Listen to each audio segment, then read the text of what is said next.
Well, welcome to Glimpses Coffee House once again. Thank you for coming out tonight. And what's so important about this is our local elections are really the backbone of America, because we get to choose who goes to the state level, who goes to the council, who becomes the mayor, and then eventually who goes to Washington, D.C. You and I get to be involved in that on this level, and it's really important. So we want to welcome Mike Hudson, who's running for California State Assembly. Thank you. Thank you.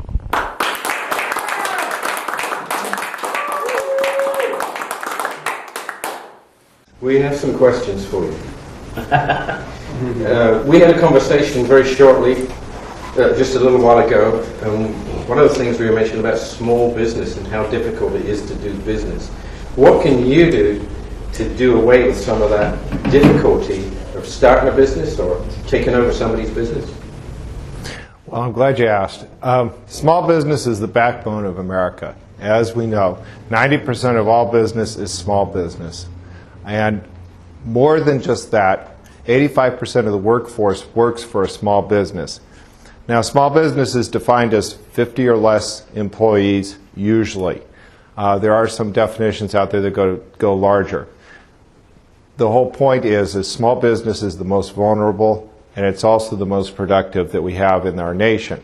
And right now, small business is taking a beating in California. California right now is the absolute worst, the bottom of the barrel when it comes to business climate. The reason for that is we overregulate, we overtax, we ask people to fill out a lot of forms which are repetitive, and when we do fill out forms, they actually share the information, as we were discussing earlier, with a lot of the other organizations. And they bounce them back and forth, and they cause you nothing but trouble. I'm a small business owner. I've owned a business for 10 and a half years in Suisun City, right on Main Street. I'm the typical Main Street businessman. We try to bring new customers in. We try to satisfy those customers. We have employees. We have all the things that you might imagine in a small business. What are the areas that we have problems with in California? Well, let's talk about overregulation first. We overregulate water. We overregulate land use. We overregulate air. And we overregulate how we dispose of things. Those are the big things. And then there are the regulations surrounding employees, bathroom configurations, and ADA lawsuits. We're talking about EPA citizen suits, where you could do something that offends maybe the state wastewater or the runoff water, right? You can't legally wash a car in your own driveway. We all know that, right? Because the water would go into the gutter with some type of soap. That's illegal now. And it's ridiculous, all right? We have clean air, we have clean water. Those are our policy decisions, and I support clean air and clean water. However, we've gone too far. You can't wash your own car in your own driveway right now. That's a problem. When you look at ADA lawsuits and citizen suits, let's talk about citizen suit for a while.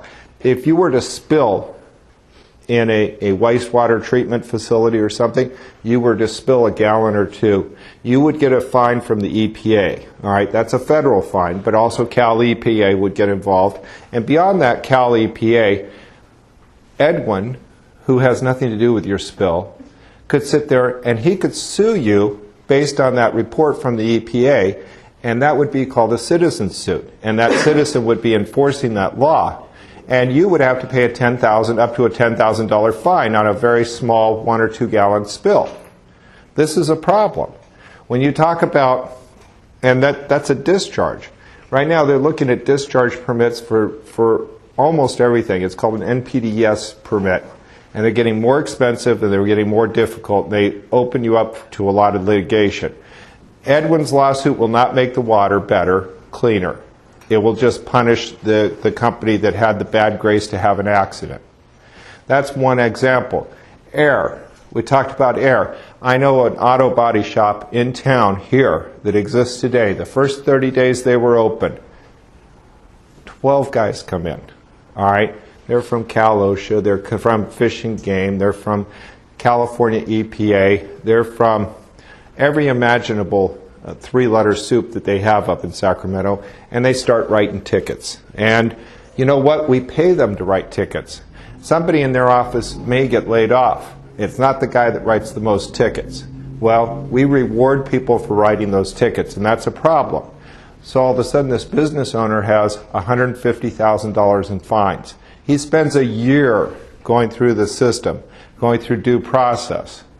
And in the end, he pays a $15,000 fine. Now, this is a franchise operation. They know exactly what they're doing when it comes to painting cars or repairing fenders and things like that. In the end, though, nobody got cleaner air. Nobody got better working conditions. The state made some money. And a lawyer sent his kid through college. That's what we ended up with. And that's the system we've got. We've got to reward our regulators based on how they help businesses meet our goals, not how they hurt businesses, how they help, say, Glimpses build a ramp for their ADA, or how they look at a business's exhaust systems. We need to help on how we drain water from buildings and look at those solutions of the permeable concrete and things like that. There's a lot of things that we can do, and those things are vital. If we just take the time to just pay people for what we want to accomplish instead of paying people for writing up violations, you change the whole, that's a game changer right there. Secondly, we need to roll back some of these regulations, for crying out loud. Anytime we're fining somebody for washing their car in their driveway, come on. Girl Scouts doing a fundraiser, right? Washing the cars, you know. Everybody's seen them, right, in this room? We've all seen them. That's illegal now, because that has to be pre-treated before it can be put back into the wastewater, the stormwater system. There's a lot of things we can do, but we need to chip away at those error regulations. Just today, I saw in Cal Watchdog, CARB is no longer required to follow open meeting laws. They've been completely removed from that open meeting law, and that's a problem also, because we need to know what those guys are doing, and they're making policy, and they're not elected. You have nothing you can do about it. Nothing you can do about what that EPA, that CARB commissioner says. We need to change that. If you're going to make policy, we need to have that due process, and we need to elect people that are doing the policy. That goes into the next question, Agenda 21. Agenda 21. Okay.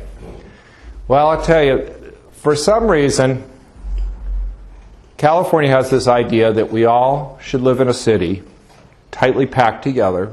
We should all use public transport. We should not drive our cars for some reason. And they want to make us into this mold. All right. Now, Agenda 21 covers a lot of different things, and it's a nice title for things. And there's this UN thing that's the basis for Agenda 21. But when you talk about stack and pack housing, when you talk about public transportation, right now the only people that can get grants from Metropolitan Transportation Commission are people that have a thing called a PDA, or a Priority Development Area. A priority development area is something that has a transit center in it, that has high-density housing. Well, you know what? We're Solano County. We're a little rural. We grow things. We produce things. We make things. That makes us cool, by the way. But more than that, we're not San Francisco. We're not Oakland. We're not in the business of stack and pack housing. I want to have a backyard. I want to grow a garden. Some people want to have a big backyard. That's their right. We're Americans. Just because you think that we should all use public transportation is very nice, but it's not what I want. I bought a house out here, and I think that it's my right. If I want to drive my car, that's my right. All right?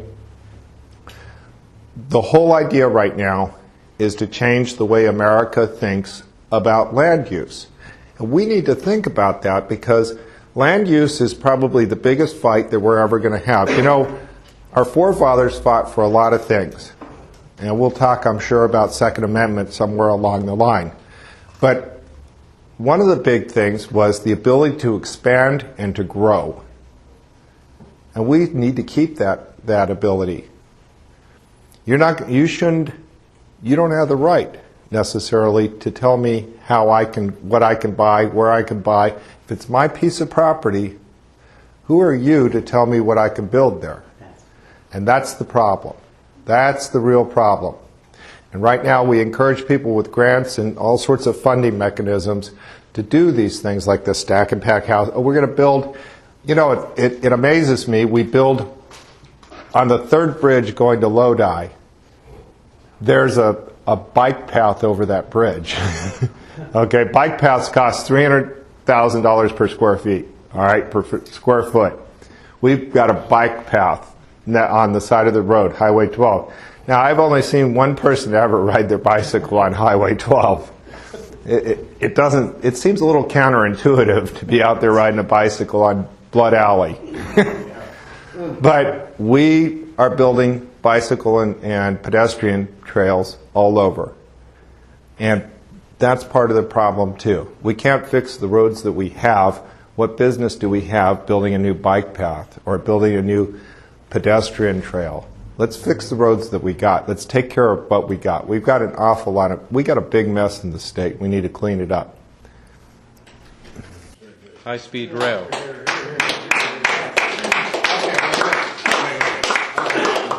First of all, the question's high-speed rail. A, it's not high speed. Okay? And I don't get it. Okay, wait. We're broke, and we're going to borrow $8 billion. Does that sound right to somebody, anybody in here? And we're going to build a railroad, and it's going to be between Fresno, and another popular destination, Bakersfield. I've been to both places. They're really great places, but you're going to be able to go really fast from one to the other. And you'll get the Spanish vote.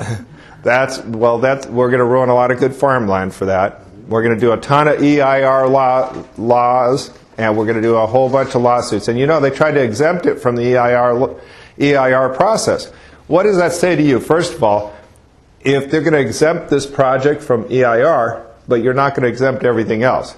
Well, Walmart has to do it, or Glimpses has to do it, but this is the governor's pet project. We can't exempt them. Well, if you do a selective enforcement of the law, I got to tell you, I got to cry bullshit on that one.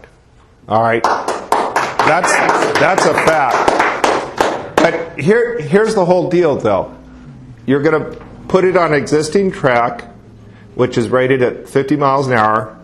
You're going to put 20 stops in there. Okay, 5 minutes per stop, 20 stops. How long is that? That's a lot. That's an hour and a half just in stops, right? Where are there stops between Fresno and Bakersfield if you want to go? Have you ever been to Weed Patch? Pumpkin Center? Joe Romano's corner. I forgot. Porterville. I love Porterville, actually. That's the other thing they're going to have to build, right, is stops. They're going to have to build stops. They're going to build transit villages. Come on, transit villages, so we can have stack and pack housing in the Central Valley. Because it's important, if you're in Madeira, to live in a 20-story high-rise, okay? This is your tax dollars at work, and you ought to be pissed off about it. So we got a choo-choo that's going, why are they doing it? That's the real question. Why are they doing it? It's a jobs program. They want to stimulate the economy. But instead of letting business stimulate the economy, we're going to take a direct thing. We're going to borrow money. And when you borrow money at the state level, my God, first of all, who's dumb enough to loan it to the state of California? Second of all, you're going to borrow this money. You're going to pay back 2 or 3 times the actual principal of it. And thirdly, you're going to say you created all these jobs. Well, what happens when you finish construction? Well, you still got the same problem. And now you got to maintain a train that won't make money. So, oh, and by the way, I'm sorry, you and I and you and me and Paul, we probably won't be around to see it finished because it's going to be finished in 2030, 2035, 2040, somewhere in there. I'm going to be here. We're not going to be here. So this is all for our kids. And what exactly is it doing to our kids?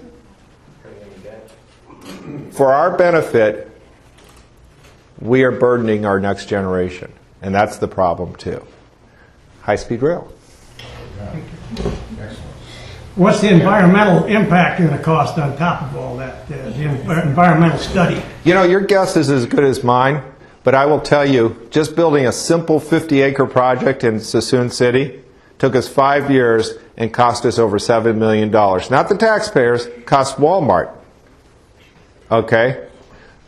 That's just a 50-acre, one little spot thing with some fairy shrimp, right? We had to prove, this was cool. U.S. Fish and Wildlife came to us and they said, prove that fairy shrimp don't live there. Well, wait a minute. You know, I took logic once upon a time. And you can't prove the non-existence of something. There's just no possible way to do it. You can't do it. Fairy shrimp. Prairie shrimp. Fairy shrimp. Fairy shrimp scampi. Fairy shrimp. Sorry. They have that at the lobster place. Fluoride in water. You won't like this. I love fluoride in water. But you know, there's a problem. There's a problem with fluoride in water. Right now, the recommended amount is a certain amount, and it should be about half that right now. Right now, state law says if you have 10,000 connections in your water system, you have to have fluoridated water. Well, that's usually a choice that you put to the people, or at least it should be a choice.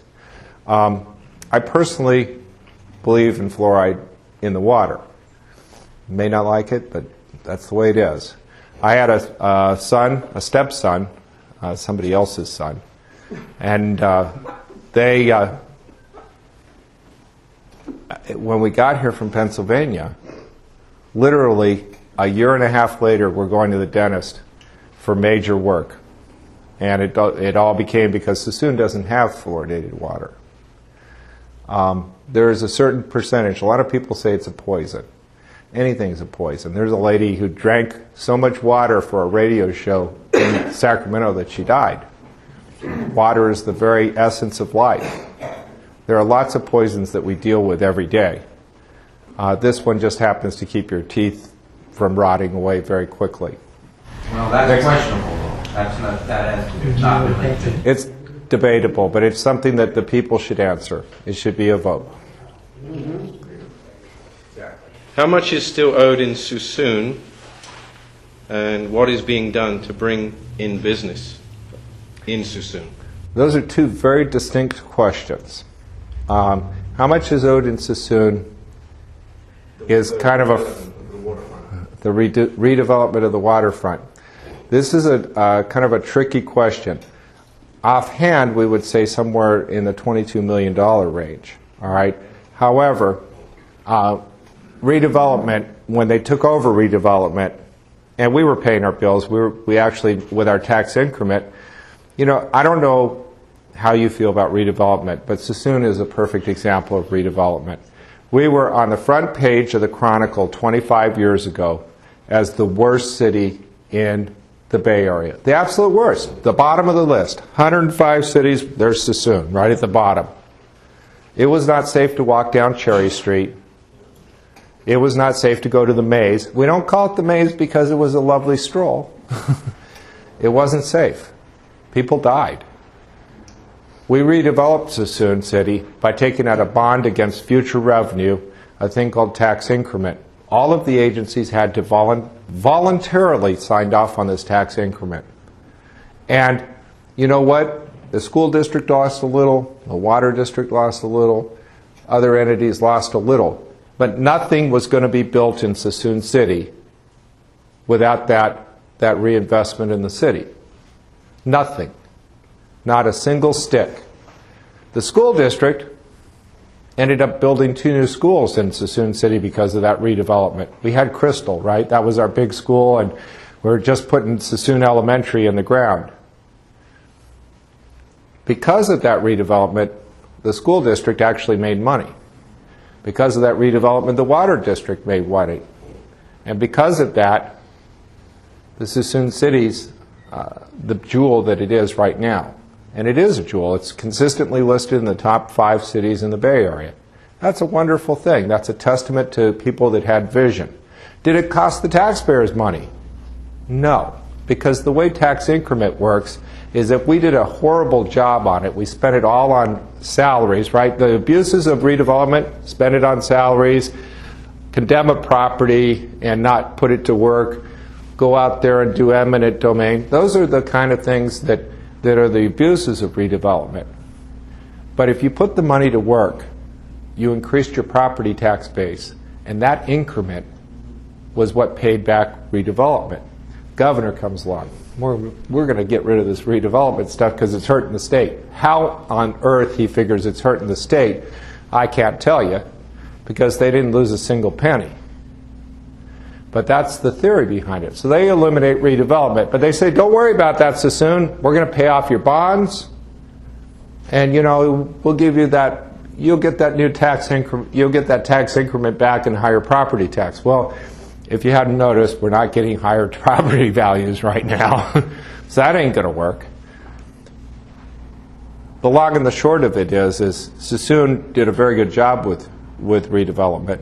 The government didn't get very much money, not the pot of gold that they thought. So Suisun now is stuck holding the bag on a state-sponsored project, and it's been in the Constitution since 1946 that this should be there. And one of the things about this, what they did, contract law is one of the sacrosanct things about our Constitution, the recognition of private property rights. And this goes around that. This actually allows you to take property 2 years ago, even though you didn't know they were going to take property. They did that. They've rolled back a lot of transactions. That's a problem too. Suisun City still owes some bond debt, but right now the state of California is supposed to be paying that bond debt. We shall see. We shall see how that turns out. When it comes to doing business in Suisun City and bringing Suisun City business, that's what I'm good at. I'm going to tell you a story. Probably shouldn't tell you the story. I'm going to talk about fireworks. Okay? We, at one time, did a knee-jerk reaction, and we banned fireworks in a lot of the cities in Solano County. Well, we just brought them back in Suisun City. And the reason we brought it back is that we can sell those fireworks, we can make sales tax, the city can make money. Nobody puts a gun to your head and says you must buy fireworks. Nobody does that. So it's something you voluntarily purchase, city gets some money, it's going to finance our fireworks next year, tax-free by the way. From now on we're tax-free completely on our celebrations in Suisun City. That should be something you guys should be cheering about, all right? No public funds going toward these celebrations. Fireworks are going to pave the way, and they did. And not only that, my Little League, my Titans, my BID, they all made a lot of money too. And the kids got to do some of the diversion programs that they need. It's a wonderful thing. That was one of the business-friendly things. I've worked with other businesses. I've brought probably 20 businesses to the city over the years. And I love bringing business to the city. And you know what? The city wants to see sales tax generating business. I'll be honest with you. That's what the city wants to see. But you know what? You bring your business to my city, not only will I tell you where you can put it and help you out with that, and if you want to put it on the edge of town, we'll help you with that. We're working with the developers. Right now, Suisun's pretty much landlocked. We got a marsh on one side, Fairfield on the other, and an air base out there. We can grow up and down 12. That's about it. Very limited growth we can do, but we do some infill. And every person on the Suisun City Council is an ambassador for business.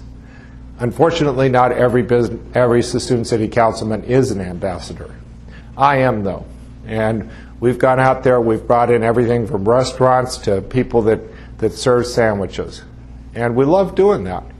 We have a new business called the Shared Spoon. We're doing a joint fundraiser with them August 9th. You can buy a meal for $30, and some of that money will go to my campaign. That's a wonderful thing. Little commercial advertisement there. But anyway, Shared Spoon's a great place. They have some wonderful food. Where are they? They are right over there by It's. Okay? But one of the things we do, there was another problem recently, and I'll tell you about business friendly. Business friendly is not just attracting new business, it's taking care of the business you've got. A lady who is a large property owner in there came to me and said, look, they're charging me $6,000 a year for these assessment districts. What's going on with that? So we ended up going through the city process and things, and holy cow, the city made a mistake. Never happens, right? No. But I was able to fortunately get her an $11,000 refund, get her out, taken off that tax roll, and that saved her business. Because you know what? That's a lot of money. That's a lot of bucks just to exist in a certain way. We're working with other businesses out there, bringing them in and attracting them. And that means that sometimes you'll hear me and I'll sound a little bit like a commercial, but we need those businesses in Suisun City. Suisun City needs more restaurants. Suisun City needs another hotel, by the way. Anybody want to develop one, just come talk to me afterwards. But we're also working on some new concepts out on the east end of town. And hopefully in a few months we'll have a great announcement for you. Anyway, I'm a business-friendly guy. Suisun's doing everything we can to bring those businesses in. And I don't care what business you have, you're going to be welcome in my city. Thank you.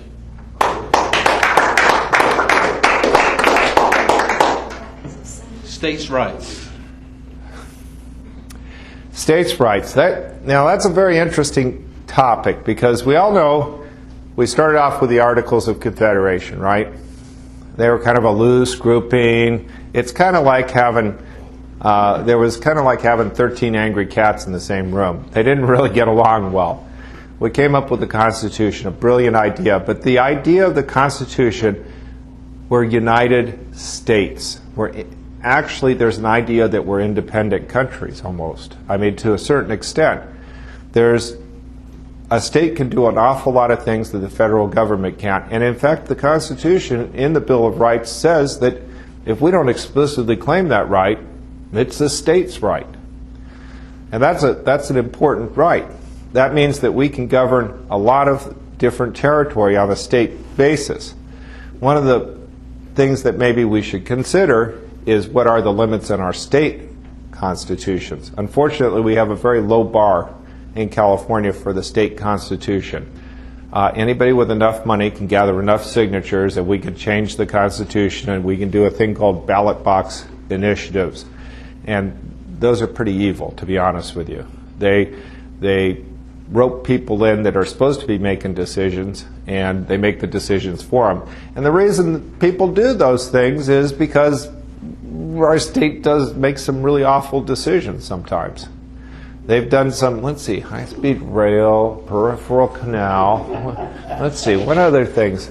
But, you know, we've made some mistakes on the state level, and so the voters got angry, and they've done some things. And we've had the wool pulled over our eyes. Proposition 25 is a perfect example. But the whole point of it is states have a sovereignty. That's why California cannot ever go bankrupt, by the way, right? They have a sovereignty. You can't go bankrupt, all right? You are the authority. You know, there was a point in our history where states used to print their own money, right? Everybody knows that, right? What would your money be worth if Sacramento was printing it today? It would be like a Happy Meal bucks or something, right? But there's a state sovereignty there.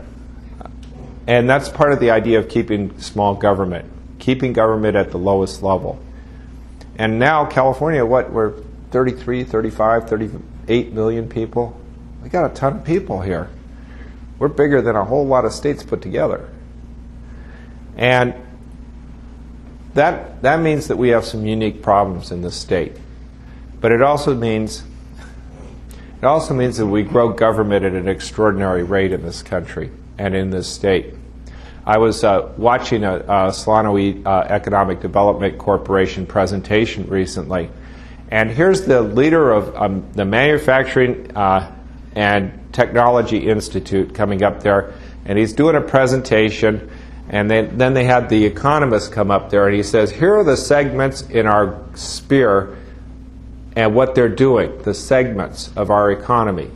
And they showed property values going down like this, and they showed retail businesses going like this, and they showed wholesale, and then manufacturing, and a couple others. Then they showed this one.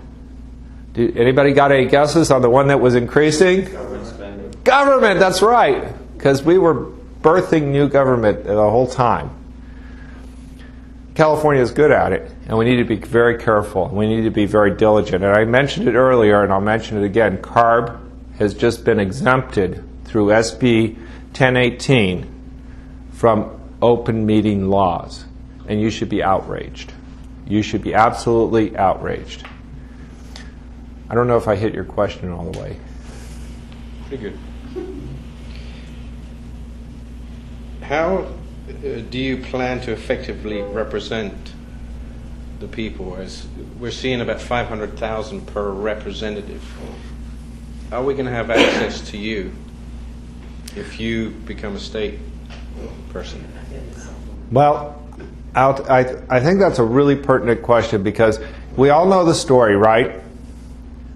John's going to Washington. George is going up to Sacramento. Even Kat's going. Even somebody else is going to city council or to planning commission, and you know them, and they're good people, and they got the right beliefs, and they get up there, and they're all of a sudden making funny decisions. What happened? Did the body snatchers come? I mean, how many times does that happen, right? I mean, they're a good guy. You want to have a beer with them. They're good. They talk common sense. They're, maybe they've been to a couple Tea Party meetings. They're normal, salt of the earth people, and they get to Washington or Sacramento, and they've just completely lost it. They start voting for things like paper or plastic, right? So we have this problem, and I think it's a very pertinent question. How do you get to Sacramento and stay connected? How do you stay real? And how do you not get swallowed up by the party system? Right? That's the real question. That's a tough one. We'd have to go to freaking fire. Well, you need to. And I was in front of the Modified Motorcycle Association last night, and they asked me this very question.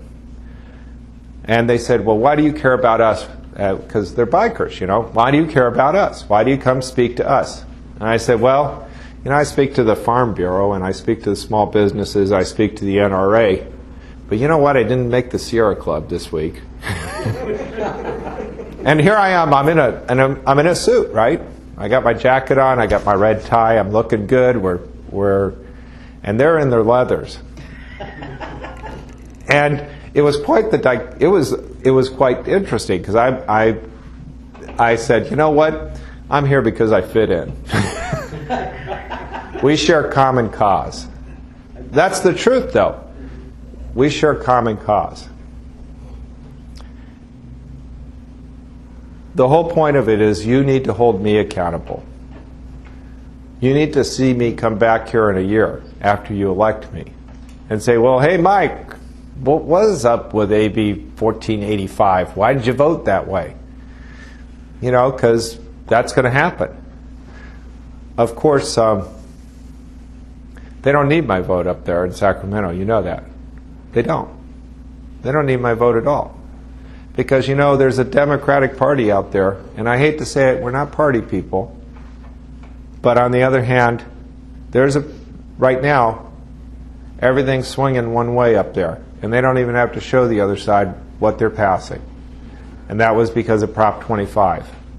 Because now we can just make it a trailer bill on an appropriations, and a simple majority passes it. You guys, maybe not you guys in this room, but you guys voted for Prop 25, and you might as well have put a hole right in the back of your wallet. I mean, I want you to think about that, because now there is not even a speed bump there to prevent anything from happening. There's no or else to we're angry with you and we'll do this. There's no or else there. You're not going to vote out the majority.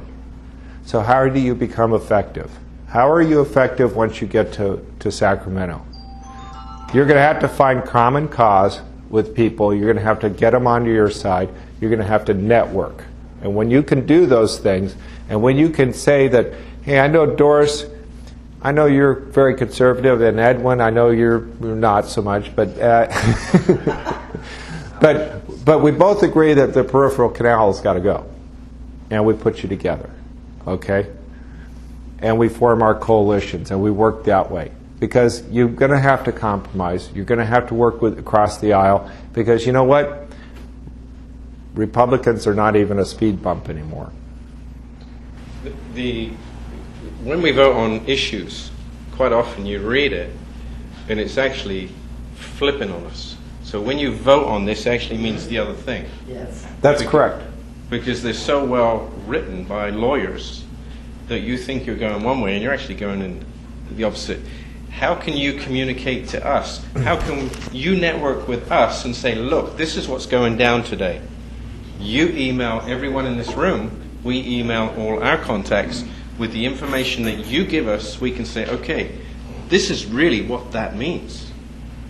You know, I think it's all about... Reagan did that. Reagan did it. They said, there's no way you're going to get it through. He would go to the media and be transparent and say, look, this is what we're doing in government. That's what we're looking for. When we look at you, we're saying, okay, transparency. Mike, how are you going to communicate to us what you're doing up there? Then we can support you. Well, and that's what I need to do. Because you know what? Once you get up there, you're by yourself, or you're with your party, or you're with your caucus, or you're with this, or you're with that. But you got to have that touch base with the people. And it's the power of the people that actually will get things moving. If you guys can come up there and support me in a hearing where I'm trying to turn back some carb regulation or trying to neuter the EIR process, I'm going to need people to come up there and scream and raise hell. That's what I need from you. You elect me, but you need to stand behind me once I'm there.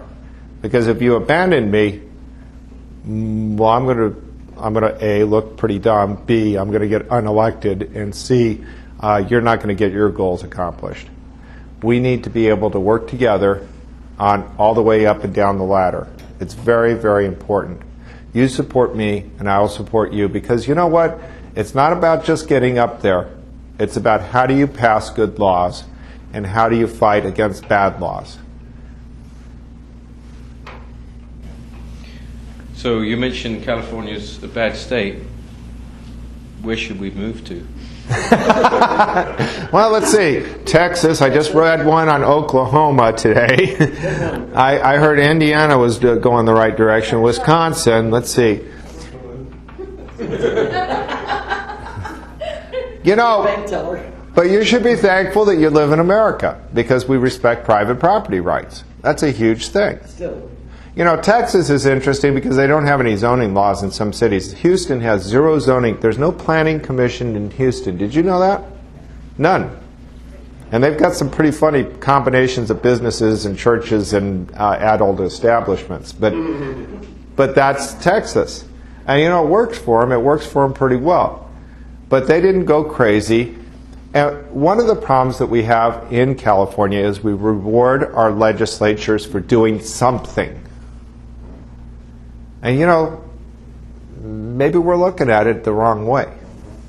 All right? There's a bill up there to put a part-time legislature up there. And I will tell you I'm flatly against it. And I'll tell you why.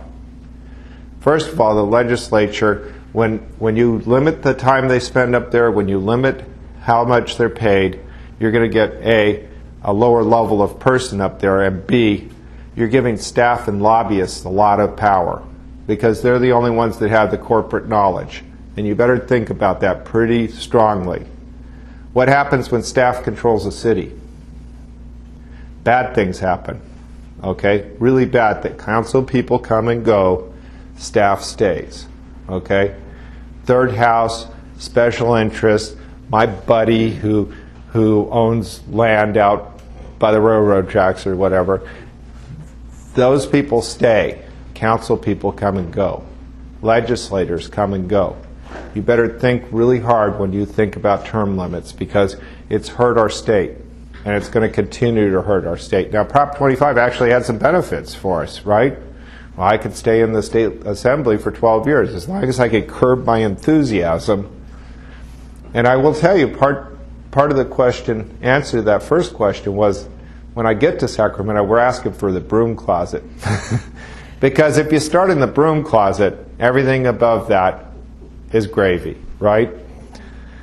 So don't move away. Change the state you're in. Learn what you're voting about. And for God's sakes, be careful of that Attorney General position. We've been given away to just about anybody. I'm surprised we don't have Attorney General on the bottom of the Cracker Jacks box. It's horrible. Well, what? Lindsay, Pamela Harris, Jerry Brown. He did such a good job in Oakland, right? Yeah. Now he's governor again. See what you guys... that's a problem. So I'd like to open it to the floor. There's a movement on to repeal the death penalty. What are your thoughts on that? You know, that's a really tough question. I'll tell you a couple of things about me. First of all, I'm a Quaker, okay? And Quakers are generally anti-death penalty, although that isn't our freedom to think about it, all right? I am a pro-life person. So I'm really kind of against the death penalty. For the most part, we spend a lot of money. There's a particular place, and there are particularly heinous crimes out there that happen. Unfortunately, if you look at the statistics on where death row end up, and the people that end up in death row, very few people that look like me end up there. And we have a problem with equal justice and equal protection under the law. And you know what? It's costing us a whole lot of money. Now, I'll tell you, I have that whole vengeance thing inside my heart in there. I hear about people who've done the most whacked out, silly, stupid, heinous, offensive to God and creation crimes. And my gut thinks, man, we really don't need this person.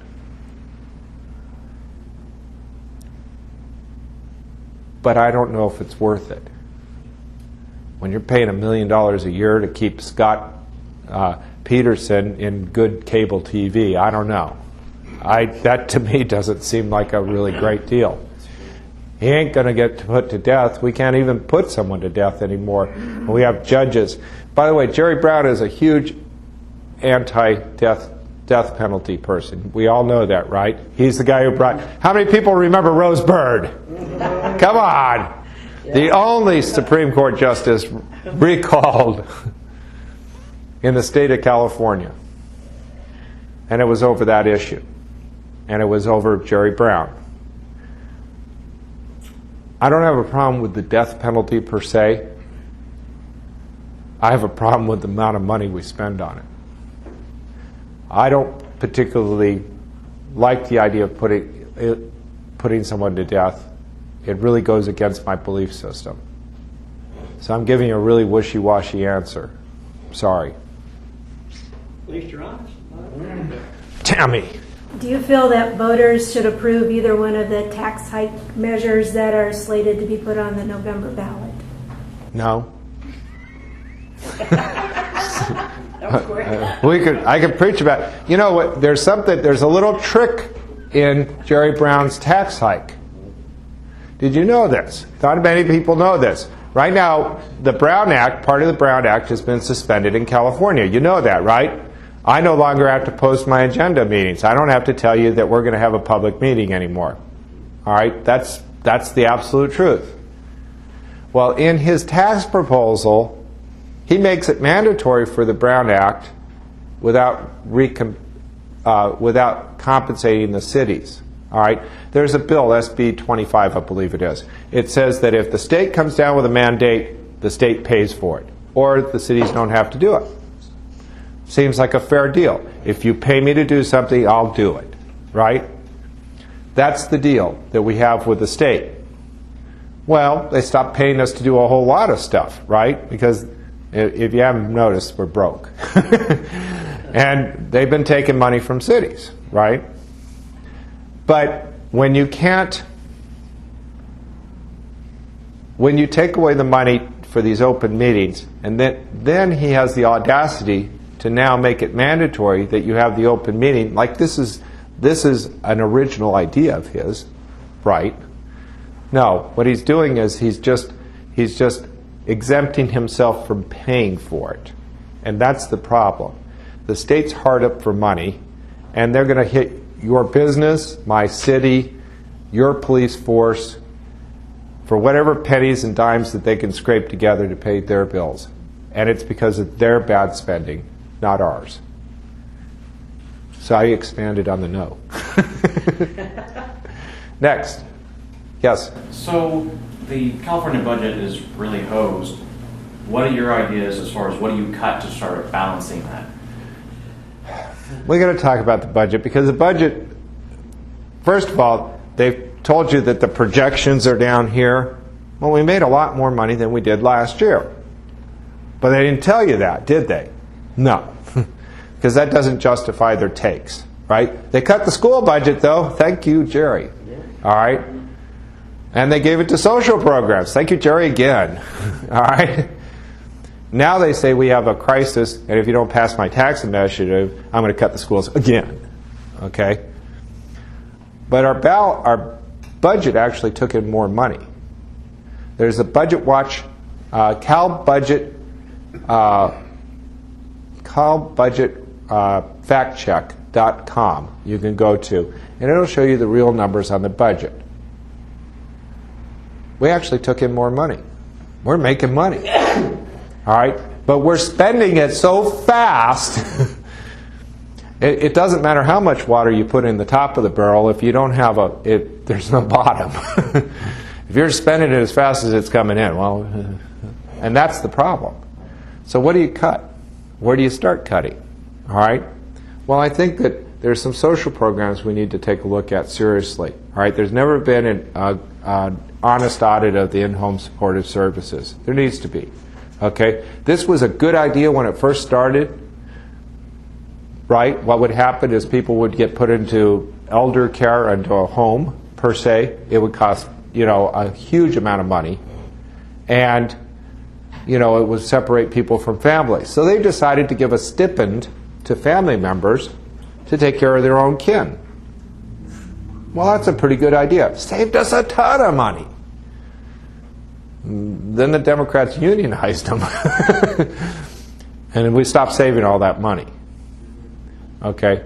Disability needs to be audited and looked at. We need to seriously look at our pension system right now. Our pension system, we're looking to really, we're going to kill our pension system right now. And cities can't afford it. Did anyone see the news article? Where CalPERS says they make 7.5%. Okay? Sort of. If you average it over 17 years, and the wind's coming from your back and you're going downhill, they make 7.5%. They actually made 1%. And the cities took money out of people's pockets to pay their pension obligations with that 7.5% earnings assumption, right? So all of a sudden you got a 6.5% gap. That's an unfunded liability. And it's created through dishonest reporting. So we need to really look at these pension systems, and we need to look at who's running the pension systems. There's a whole lot of waste in that system. There are other areas that are wasted right now. Anybody notice the metering lights on I-80 in Fairfield? Okay, that's a $5 million project, and they can't turn them on until the city council votes for it. But they put them in anyway because they have so much extra money, right? They have it just coming out of their ears. And there's a good example there, because we're not going to turn those metering lights on maybe for 10 years. Now, Caltrans is a smart idea. They put them in and they say, well, eventually we're going to use them. We'll finally get a council through there that'll vote for these silly things. But, so it's smart on their part because they get to play with their lights. But it cost you $5 million. Sucker. Dave. So I hear a rumor going around the Bill Mill in Sacramento is talking about making California a sanctuary state like San Francisco is a sanctuary city? All right, so let's talk about illegal immigration. How many people know where 200,000 buses are? Anybody know where 200,000 buses are? Louisiana? Anybody?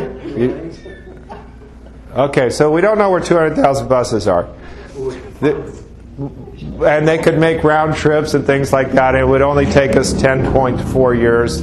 I mean, Caltrans works faster than that. Is that what the high-speed rail's for? That's right. We could do high-speed rail to Mexico City. Great. Perfect. Good idea. Perfect. All right. So there's a problem with that, though. You're not going to send a lot of people back, and it's not going to work exactly right that way. They could call it sanctuary cities or whatever. There's the rule of law, and they need to enforce the rule of law. But I'll tell you what, you're not going to send... Do you realize that there are more illegal aliens in California than there are voters? Do you know that? Are those mutually exclusive categories? They're not. I've met illegal aliens in Suisun City that vote. And you know what? There is nobody you can tell about that. The voter registrar does not talk to the Social Security people or the INS. They just don't. All right, if it was Cal OSHA and Cal EPA, well, that's different. Okay, we're going to bust a business. We love that. But you're not going to, that's not going to happen. The fact of the matter is more people than voted in the last election in California are illegal in California. I want you to think about that statement. We know it. Why now? Why? Go ahead, I'll ask my question later. Well, I want you to think about it. What does that mean? If you got 5 million illegal aliens in California, what does that mean? There's opportunity. There must be some opportunity. Why else would they be here? What is, Three benefits to vote because they were allowed over the border. look, I have friends that went through the legal process and became citizens. I totally support that. I think, my ancestors did the land bridge, okay? They came over before the Mayflower. Some of them came over on the Mayflower, and others came over sometime after. The most recent additions to my family came over during the Bolshevik Revolution in Russia. But we all came from somewhere else. And we've always had this problem, whether it was the Irish or the Italians or the Germans. Okay? We've always had this problem. The question is how do you deal with it? How do you assimilate? How do you make American citizens? How do you make freedom lovers? How do you make a good program for people to cross the border, work here, do the things that we need them to do, and go home? Work permit. Yes. Give them a 3-year work permit. George Bush had the best project that ever happened. He had a great way. He'd register them. Every last one of them that came in got registered. They got a card to work. Work got accomplished in Texas, and they went home. Because you know what? Their families were back there. That's where they want to be. We had that program under Edmund Brown called the Bracero program. That's correct. I'm old enough to remember that, by the way. No, well, I probably am too if I was politically aware then. But that's the point. You've got to figure out how to assimilate them. You're not going to get 200,000 buses together, so give it up. Let's figure out how to make them Americans. Let's integrate them, build a great wall, register the people as they come over. See, the other side of that is we have created government incentives for people to come here, even though they're not. We have. There's an IRS incentive program. Oh, this is wonderful. They could claim these kids. Oh my gosh, I saw the 60 Minutes thing on this, and I was heartbroken. All right? And outraged at the same time. Yeah. How come I can't get that kind of tax refund? Hate to say it, got to personalize it. The question is if you can eliminate that built-in incentive in the system, then you'll have people who will come here to work. We want the cheap labor. We really do. Okay, I got a better way to take care of that problem.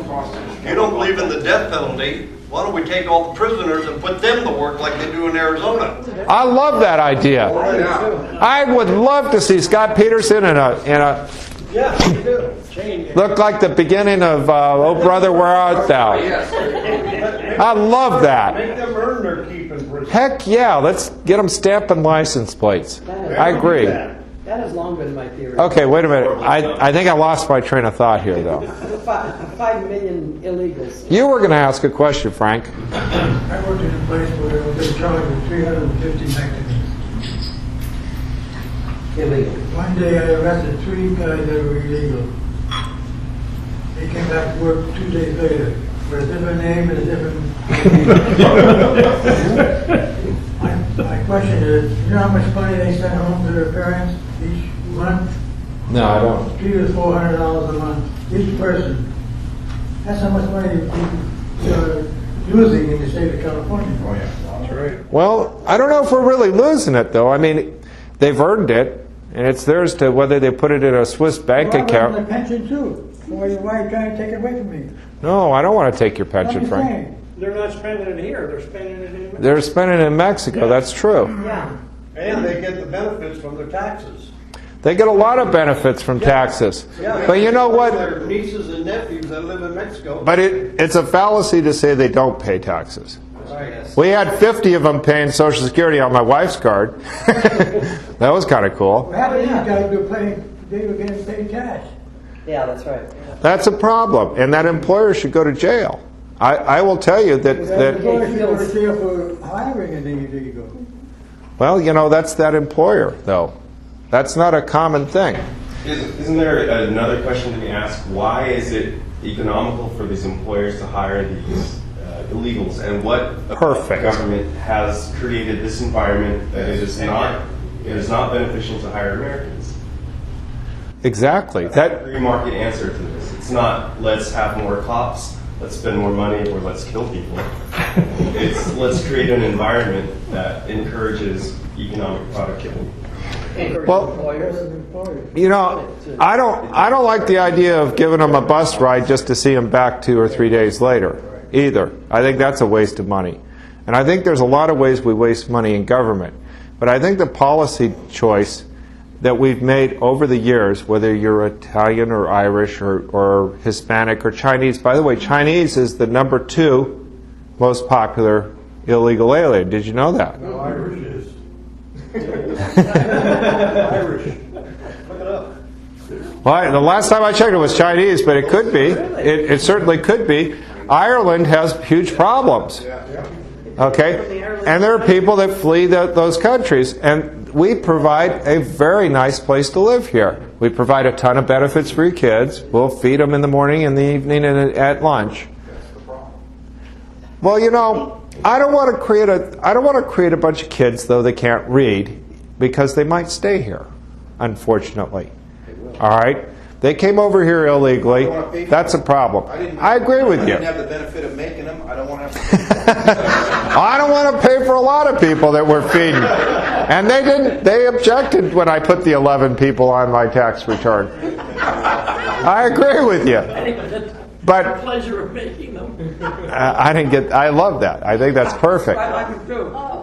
But I think that you're not going to send 5 million people home with any success. Economic climate, I think that's what Edwin's saying. some of them will go home or find another place or rearrange their position somehow. I think so too. It's basically, we're talking about our survival or their survival, in which case if we both try to survive, none of us are going to survive.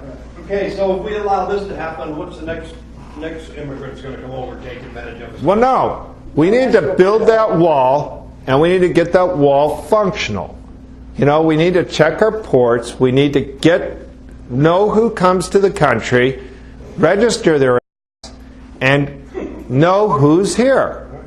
And once you know who's there, they can become part of the community for a while, and then they can go home. Well, they pay their Social Security. Or they can apply to stay. Their taxes. So are you talking something like what we used to have, which was Ellis Island and Angel Island? Yeah. Know who comes. That's a simple concept, right? I mean, How long is it going to take until Al-Qaeda figures out that, wow, we just go over to Tijuana, we get a little rubber raft, and we're there. Tammy. How do you think Obamacare will play out in California, and do you think that states have the right to nullify Obamacare or refuse to go along with it? Now, nullifying laws is a concept that starts from the 1830s. There was a constitutional idea that the states, because they are sovereigns, could nullify certain laws under Congress. It has never been proven. It's never carried through anywhere. Okay, so I don't think that's a good one to consider here. Okay, I think Obamacare will hurt the vast majority of people. If you work, it will hurt. Okay, I think if you have a pension or a medical situation now, it will hurt you. If you are homeless, if you are on the lower end of the economic scale, it might help you. You'll get to wait in the line with the rest of us. The illegals will get there first. I mean, they'll benefit the most. Well, they got more time on their hands. But the point is most of us are going to be hurt by this. We're going to get reduced services. Okay, it's going to cost us more, and of course, it's a tax. All right. No, it's a penalty. Well, it's both. I want to ask you something though. If I could draft your 18-year-old son to go fight wars, okay, and potentially give his life because his number came up in the fishbowl, you remember that. All right? That kind of makes Obamacare look a little less, right? I mean, they literally could draft you, you're in the Army, you're going to Nam, right? How many remember that? Right. You're going to Nam. Okay? That was the issue 40 years ago. Today's issue is they're going to make me pay for health care. Doesn't rise to the same level, believe it or not. Of course, back then, we didn't have some sort of crushing world conflict, right? It wasn't if we lose this war, it's the end of the age. You know, Mike, I appreciate your answer, but it's in my estimation spurious. That's like the guy who's standing up to his... No, it is spurious. You're absolutely right. Standing in his waste of manure, and he says, I'm better off because I'm not up to my nose like the guy over here in the next farm. I agree with you. I choose not to stand in it at all if I can get away with it. But, you know, I'm running for state, okay? I can't do anything about the silly law that we're going to hopefully repeal in Congress, all right? I can't help that. I can't change that one iota. All I can do is make sure that California gets represented the absolute best I possibly can with free market principles, right? And not too many boards and commissions and, you know, healthcare czars or whatever in California. And you can see this coming, right? You know that. There's going to be some sort of healthcare czar or something or other. I'm meeting with the hospitals in a week. We're going to talk to the hospital CEOs. We're going to get their cut. We're going to see what we can do there. I'll be honest with you. I don't know all the answers there. But I can tell you, you're up to your waist in shit. You absolutely are. Go ahead. Speaking of force and Obamacare, what's your views on the Second Amendment? I got an A from NRA, an A from California Rifle and Pistol, and an endorsement from Gun Owners of America. Not only that, they soaked me for $100 this last weekend at the NRA dinner, and they soaked me for $400. She bought a wooden duck. That was a bargain at $350. Go ahead, Dave. So how do you differentiate yourself from your Democrat opponent? Okay, first of all, you know, on a human level, we're just two guys. And that's where it about stops. I believe in a free market system. I believe in gun ownership. I believe in the private property rights. I believe if you want to drive your gas guzzler, have a good day. You know, I believe that you have the right to make mistakes. You have the right to drive without a helmet. I believe that you you need to take personal responsibility for your life. I believe that this is America and you can succeed here through hard work. I believe that in clean air and clean water. But I also believe that taxing yourself until you lose all business is not the way to get to clean air and clean water. I believe that government has to work harder, stronger, faster, smarter if we're going to save this state. I believe that hard-working government needs to get the heck out of the way for business. Let business take the reins. Let business go forward. Let business drive that economy. Because you know what? When our economy is booming, we don't have a problem with our unemployment, our foreclosures. We don't have that crime problem. Kind of gets a lot more muted. We don't have that budget problem. When we're making money and everybody's working, right now 1 out of 6 people are unemployed in this area. 1 out of 4 people are underemployed. We got to get them back to work. And I don't mean that the government should hire them. I believe the government needs to stand out of the way and let business charge on through. Let the economy take care of this. Let business take care of this. And we'll be fine. We'll protect families and communities. How? Put them to work. You know, it was a wonderful thing. I'm talking to this guy in the manufacturing thing. And we're talking about the factories we used to have in Los Angeles. And in Los Angeles, we didn't used to have a big gang problem. Because you know what? When you got out of high school, you worked for the tire company. And you made good money. You got a boat, maybe a cabin. You got a girl who became a wife, who became a mother. And you know what? There was no time for a lot of that spurious stuff, that adolescence, that too much time on your hands. Well, we don't have a factory anymore. We don't have the GM plant in Van Nuys anymore, right? We don't have those things. Why?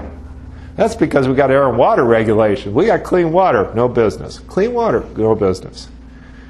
We need to work on that. We need to strike a good balance there. We want clean air and water, but not at the price of our communities, our safety, and our prosperity.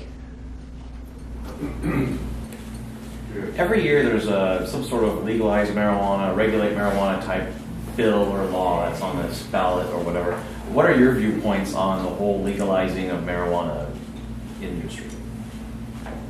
I have mixed views on marijuana legalization. On the one hand, it tends to benefit drug lords in Mexico if we were to legalize it.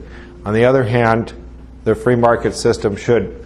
I will tell you one thing: if marijuana is a prescribed drug, then you should get it from Rite Aid. Okay? Rite Aid, not Joe's Cannabis, really cool cooperative down the street. That doesn't sound like a prescription drug. That sounds more like a regular street drug, right? So if marijuana has municipal benefits, if it does have benefits, which some people claim it does for glaucoma and a number of things, get it at Rite Aid, no problem. Sell it over the counter, tax it. But if it doesn't, and it has not really been studied, then you have a different choice. But if you're going to have if you're going to call it a drug in California, a prescribed drug, then prescribe it and sell it at Rite Aid. Doris. There was a time not very long ago when you couldn't buy marijuana leaf, but you could buy the resin, and you had to buy it through the hospital, and it was specifically for appetite control, for cancer patients, etc. I don't know when that stopped. I don't know how it has progressed to where they want to be able to grow the plants, and the more you give the opportunity, the more they're going to find ways to populate the entire country, with it by some legal loophole. So my personal opinion is I'm not in favor of legalizing it. I like Joe's down in the corner. Okay. So incumbents rarely get voted out of office in California. So whoever wins this election, we're essentially giving them a career for as long as they want it. So why should we vote you and give you a career for as long as you want it? That's right. That's what you should tell people. He will no longer be vice mayor. We're going to move him down the line. That's a horrible piece of reasoning. Kick the can. You should vote me in, first of all, because the other guy didn't even bother to show up here. And if you think he's going to do better in 4 years, or 2 years, or 12 years, or 10 years, you're mistaken. He didn't show up the first time. What makes you think he's going to show up the second time? I showed up. You know where I live. Most of you got my cell phones. I don't have a problem with you coming to my office and telling me I'm full of shit. I will tell you, though, I'm going to make some special chairs for my union friends. Beanbags, yes. It's very hard to be intimidating when you have a beanbag you're sitting in. I can just tell you, today's choice is a simple one. The guy didn't show up, so it doesn't bode well for your future if he wins. I showed up. Yes, sir. Yeah, I had a question, and it's kind of a twofold question and a statement. During times of austerity, we are forced to look for the nickels, dimes, and pennies. And it makes a more robust accounting system. It happens in business. Tough times make you stronger. And I believe the tough times right now are forcing us to look where money is truly going. The question I have, from what I understand of government, a lot of times when we budget, we have a budget, and it's basically, I've got this much money, if I don't spend it, it goes away next year, quite possibly. It'll be reallocated to somebody else. So there's a lot of times a mad dash to use up the budget. Have they ever looked at going to just a zero-based budget where everything has to be like you would in business? Because I was a general manager in a business run pretty good-sized company, and that's what we did because it was for profit. The problem that we have, though, is the state pays the cities. The income that actually comes into a city doesn't come from the front counter, right? It comes from sales tax that washes through the state, sales tax that washes through the county, property tax that washes through the state, property tax that washes through the thing, and then we get a thing called TOT, that's transit occupancy tax.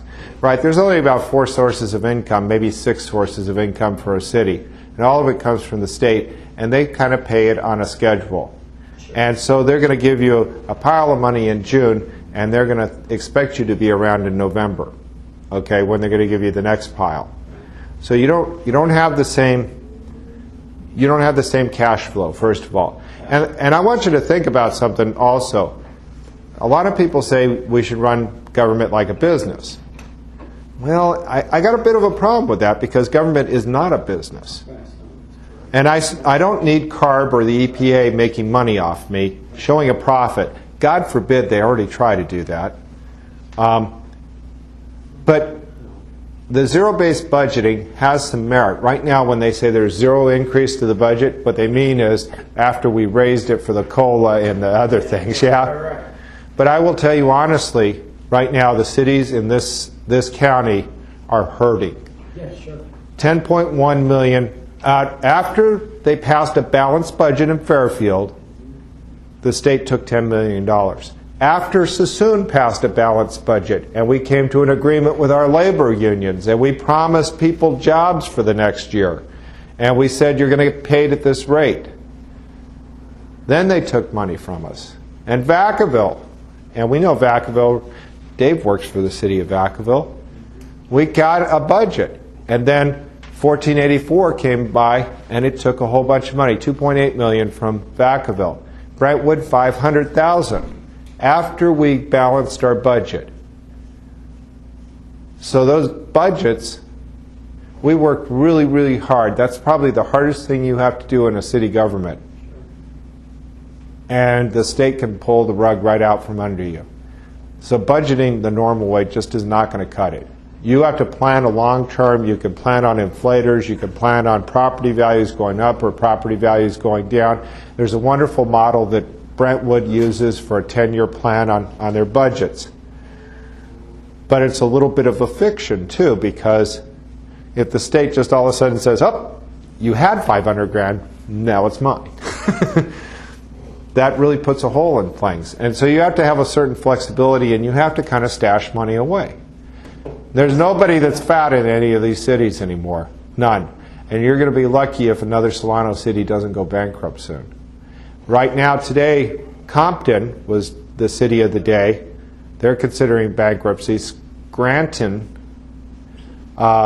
is paying people all minimum wage now. And we're finding all of these governments that had some kind of shaky accounting practices. Well, they're no longer, they're going bankrupt. And you're going to see more cities go bankrupt. And the big one might be Los Angeles. Well, Mike, you said that California can't go bankrupt. If these cities in California are going bankrupt, what's going to happen? Cities are incorporated. They're actually like a company or like an entity. A city can go bankrupt. And what they'll do is they'll restructure their debt and they'll renegotiate their terms, and somebody's not going to be paid. When Vallejo went bankrupt, a good friend of mine lost his business because he had a contract with Vallejo. Well, guess what? Poof. You're out of business, buddy. Tammy, you've been trying to talk to me. Yes, I don't understand the mechanism that allows the state to come into the cities and take the money, and what is the mechanism and how could we change that? Well, there's a couple things. You're dealing with some really complex issues there. But remember that idea of sovereignty.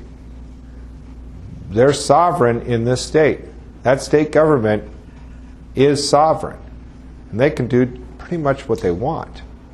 And by the way, there's no more Republican speed bumps. They don't even have to check with the Republicans. They don't even have to say, here's what it looks like. They don't have to do that anymore because of Prop 25. But you, as a sovereign, they have things like eminent domain. If they can take the property that you're standing on, what prevents them from taking the wallet that's in your back pocket? They're doing it now. You're seeing it all over the place. High-speed rail, you think they're going to give them a fair price for their land, what they've determined is fair price, and if they don't want to sell, they're going to take it. That's all there is to it. And if you can take land and property and money, what's left? I mean, really, I can make you pay for your own health care now.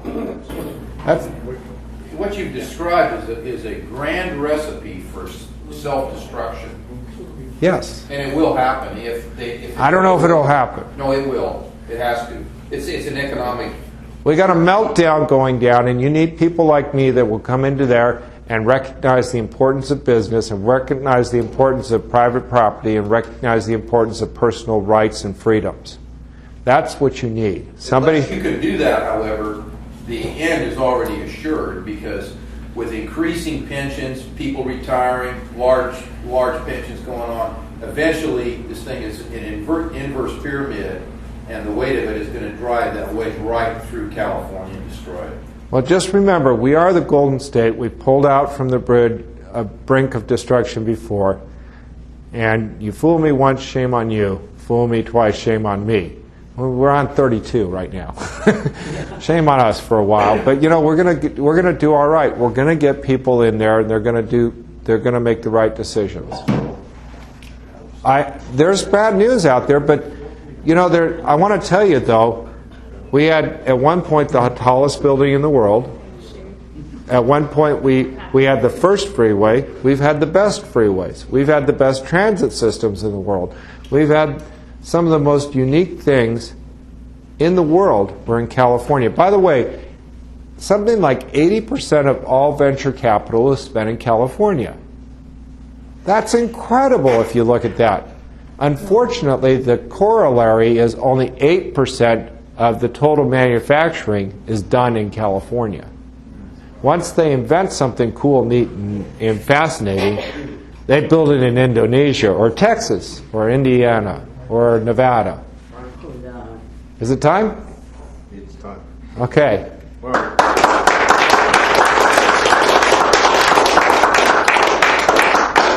Thank you very much for coming out tonight. We sure appreciate it.